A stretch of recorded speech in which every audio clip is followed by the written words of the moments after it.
আমাদের যেসব বীর সন্তানদের আত্মদানের মাধ্যমে দীর্ঘ 15, 16, 17 বছরের লড়াই সংগ্রাম শাহাদাতের বিনিময়ে আজকে যে নতুন বাংলাদেশ, নতুন স্বাধীনতা আমরা পেয়েছি, মুক্ত পরিবেশে আমরা আল্লাহ তাআলার দ্বীনের দাওয়াত মানুষের কাছে পৌঁছাতে পারছি। আজকে ওই খোলা পরিবেশে, বাধাহীন পরিবেশে ইফতার মাহফিলের আয়োজন করতে পারছি। সব কিছুর পেছনে যাদের আত্মত্যাগ, যাদের কোরবানি, যাদের শাহাদাত, আল্লাহ তাআলা তাদের সমস্ত কোরবানি কবুল করুন। সবাই বলুন আমিন। যারা বেঁচে আছেন, আহত অবস্থায় কেউ পঙ্গু হয়েছেন, কারো চোখ নেই, হাত নেই, কারো মাথার মগজ বেরিয়ে গেছে, দেশে বিদেশে বাড়ি ঘরে আহাজারি করছে, অসুস্থ, নতুন বাংলাদেশের এই মুক্ত বাতাসে তারা এখনো সুস্থ সক্ষমভাবে বিচরণ করতে পারছে না। ওইসব মজলুম অসুস্থ আহতদের জন্য আমরা দোয়া করি, আল্লাহ তাআলা তাদেরকে দ্রুত আরোগ্য দান করে নতুন বাংলাদেশ গড়ার এই অভিযাত্রায় আল্লাহ তাদেরকে সামিল করার তৌফিক দান করুন। অন্তরে আল্লাহর ভয় থাকলে দুনিয়ার সকল সংকট সমস্যা সমাধান হয়ে আল্লাহ তার জন্য সে সহজ করে দেবেন। এবং আল্লাহ তাআলার রহমত বরকত, যে নেতৃত্ব, যে চরিত্র, যে প্রেসিডেন্ট, যে প্রধানমন্ত্রী, যে এমপি, যে চেয়ারম্যান, জনপ্রতিনিধি, নাগরিক আল্লাহকে ভয় করে, আল্লাহর উপরে ঈমান আনে, প্রত্যেকটি কাজে আল্লাহর কাছে জবাবদিহি করতে হবে, এই ভয়ে যদি সে কাজ করে, কোরআনে আল্লাহ বলেছেন সূরা আরাফের মধ্যে, ওয়ালাউ আন্না আহলাল কুরা আমানু ওয়াত্তাকাউ লাফাতাহনা আলাইহিম বারাকাতিম মিনাস সামাই ওয়াল আরদ। কোন জনপদের মানুষ যদি আল্লাহর উপর ঈমান আনে এবং আল্লাহকে ভয় করে সে সমাজ গড়তে পারে, লাফাতাহনা আলাইহিম, আমি তাদের জন্য খুলে দেব বারাকাতিম মিনাস সামাই ওয়াল আরদ, আকাশ এবং পৃথিবীর সব দরজা তার জন্য খুলে দেব।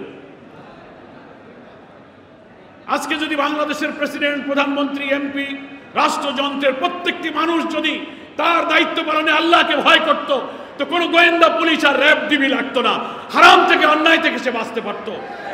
একজন ব্যবসায়ীর অন্তরে যদি তাকওয়া থাকে, সে ওজনে কম দিতে পারে না।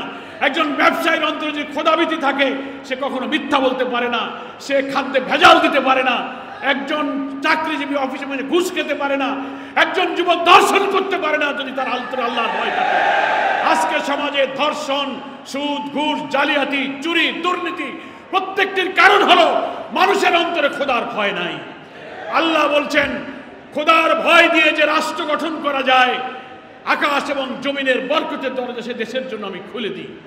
প্রিয় ভাইরা আমার, আমাদের প্রিয় জন্মভূমি এই বাংলাদেশে আমরা এই তাকওয়া যদি অর্জন করতে পারতাম, তাহলে আমাদের সেই বরকতের বাংলাদেশ আমরাও কিন্তু পেতাম। কি বলেন, ঠিক কিনা?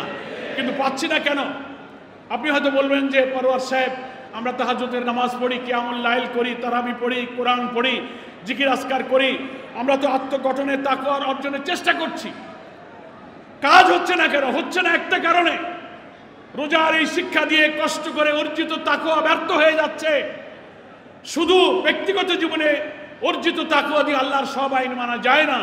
রাষ্ট্রে যদি সরকারিভাবে সমস্ত নিষিদ্ধ কাজকে নিষেধ করা হয় আর আল্লাহর সব আইন জারি করা না হয়, তাহলে কোনো আলেম, ওলি, কোনো পীর সাহেব, কোনো বুজুর্গ, কোনো তাহাজ্জুদ গুজারের পক্ষেও ইচ্ছা থাকলেও রাষ্ট্রে আল্লাহর আইন চালু না থাকলে সে তার আল্লাহর আইন সবকিছু মানা সম্ভব হয় না।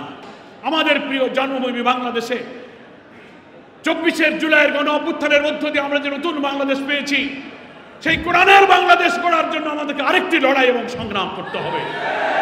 অন্তর্বর্তীকালীন সরকার একটি জাতীয় নির্বাচনের লক্ষ্যে যে এগিয়ে যাচ্ছে, সেই নির্বাচনে একটি গোষ্ঠী অস্থিরতা, অরাজকতা তৈরি করে নির্বাচনের পথে দেশকে বাধাগ্রস্ত করছে। ফলে কোরআনের শাসনের জন্য এই অন্তর্বর্তীকালীন সরকারের এই সুন্দর সময়কে কাজে লাগিয়ে জামাত ইসলামী দেশবাসীকে নতুন বাংলাদেশের যে ডাক দিয়েছে, শোষণ, জুলুম, নিপীড়ন, ক্ষুধা, দারিদ্র্যমুক্ত বাংলাদেশ গড়ার জন্য আমাদেরকে কোরআনের বিপ্লব, বরকতময় বাংলাদেশ গঠন করতে হবে। জাতীয় নির্বাচনে সৎ এবং ইসলামী নেতৃত্ব, পার্লামেন্টে 300 আসনের মধ্যে 150-র বেশি সৎ এবং কোরআনের নেতৃত্ব কায়েম না করলে এদেশে কোরআন বিজয়ী হবে না। আসুন আমরা রাজনৈতিক সব প্রতিহিংসা, হানাহানি সব কিছুকে পিছনে ফেলে জাতীয় ঐক্যের মধ্য দিয়ে এই রমজানে তাকওয়া শিক্ষা দিয়ে কোরআনের বাংলাদেশ গড়ার সংগ্রামে এগিয়ে যাই।